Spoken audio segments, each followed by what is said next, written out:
A letter is going to be written by me, এইটা passive করা আছে, এটা 18তম প্রভাষক নিবেদন, তো গতবারই আসছে। Letter is going to be written by me, এটা প্যাসিভ করা আছে, তোমার অ্যাক্টিভে কোনটা আনসার সেটা বলতে বলছে।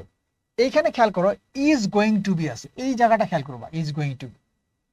এই ক্ষেত্রে মনে রাখবা এই যে বি গোয়িং টু,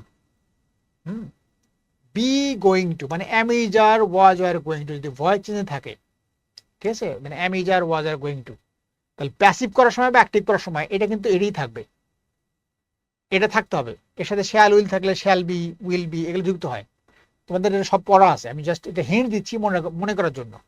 এই বি গোয়িং টু যখন থাকে তখন প্যাসিভ করতে গেলে এরপর একটা বি যুক্ত হয়, কিন্তু অ্যাক্টিভের সময় বিটা উঠে যায়। অ্যাক্টিভ করার সময় বিটা থাকবে না, আর প্যাসিভ করার সময় বিটা যুক্ত হবে।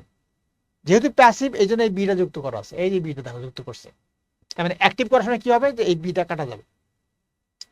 এখন দেখো মানে এই ইজ গোয়িং টু থাকবেই, ঠিক আছে। এখানে মি আছে অবজেক্ট, মিটা সাবজেক্ট হলে কি হবে, আই হবে, আই হলে এম গোয়িং টু হবে, তাই না। দেখো এই যে এম গোয়িং টু এখানে আছে, এটা উইল আছে, উইল থাকা মানে গোল্লা, তার মানে এই ইজ গোয়িং টু এটা চেঞ্জ করা যাবে না ভয়েস চেঞ্জের ক্ষেত্রে, এটা মনে রাখবা। তার মানে এটা গোল্লা। এম রাইটিং প্রশ্নই ওঠে না, অর্থাৎ am going to is going to change হবে না। উইল বি গোয়িং টু এইটাও হবে না, উইল তো হবেই না।